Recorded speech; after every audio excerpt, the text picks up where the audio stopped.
रत्नाकराभोत्पदा हिमालय कीर्तनी ब्रह्मराज श्री रत्नाधाम भारत वंदे मातरम।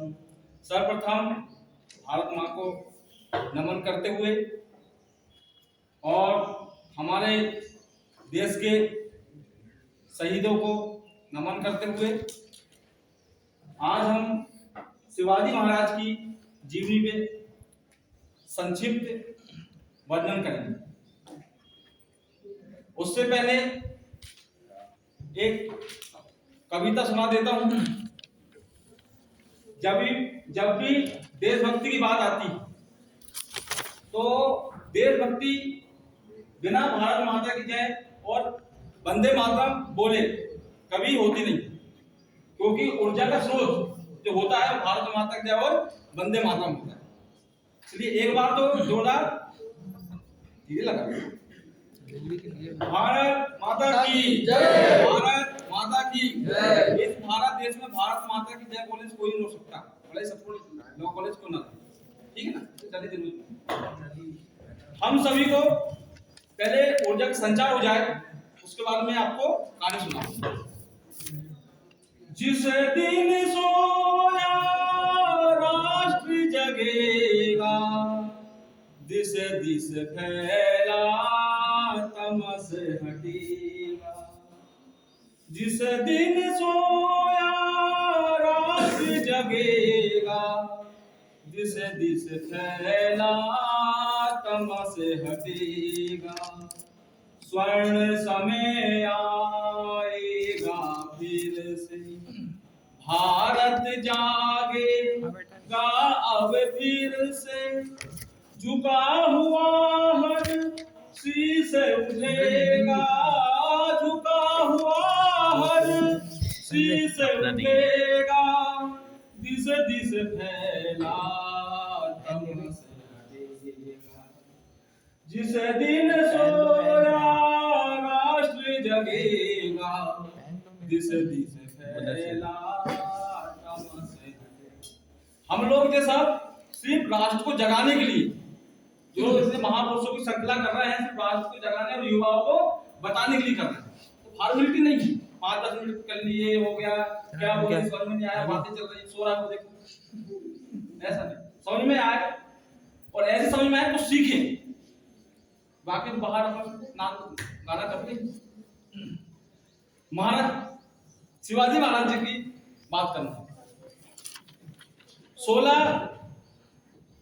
फरवरी सन 1630 ईस्वी में शिवाजी महाराज का जन्म दुर्ग, शिवनेरी दुर्ग, रायगढ़ में हुआ।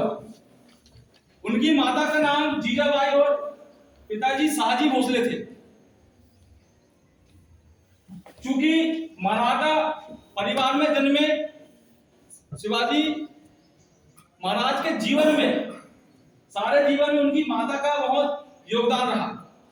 अभी तो अगर बोले तो पिताजी का योगदान उतना ना रहा, उतना माता का रहा। क्योंकि सारे संस्कार माता जी ने अपने घर से सीख के आई थी। युद्ध रीति, राजनीतिक नीति एवं समस्त प्रकार की रीति उनकी माता जी ने घर से सीख के आई थी। इसलिए माता जी उनको सारी चीज सिखाती थी और वो छोटे से ही उम्र से अपने दोस्तों के साथ मिलके, चूंकि देश मुगल कालीन राजाओं के घेरे में बंधा हुआ था, इसके कारण स्वतंत्रता की लड़ाई, देश को बचाने की लड़ाई भी उस समय में हमारे भारतवर्ष में चल रही थी। ऐसी परिस्थिति में वह अपने साथियों को एकत्र करके वो देश भक्ति भरने का, देश के प्रति प्रेम जगाने का काम छोटी से ही शिवाजी महाराज करने लगे। और उनकी धीरे से फिर शादी हुई तुकोबाई निम्बालकर जी के साथ। उस समय में हमारे देश की स्थिति बहुत बेकार थी। और उस समय में बीसापुर में एक मुगल शासक बहुत अत्याचारी था, आदिल शाह। आदिल शाह का पूरे देश में उस महाराज क्षेत्र में राज चला था। उन्होंने संकल्प लिया कि आदिल शाह को इस देश से हटाना है और जितने भी हमारे देश में अत्याचार करने वाले लोग, सारे लोगों को, ऐसे लोगों से, अत्याचारी से भारत को मुक्त कराना है। उन्होंने सर्वप्रथम वहां के रहने वाले स्थानीय लोगों को एकत्र किया, संगठित किया। संगठित करने के बाद उस एक संगठन बनाया और उस संगठन नाम मावलों का संगठन, ऐसा नाम रखा, मतलब मावली लोगों को संगठित किया। और उसके बाद दुर्ग में आक्रमण किया और दुर्ग का किला जीता।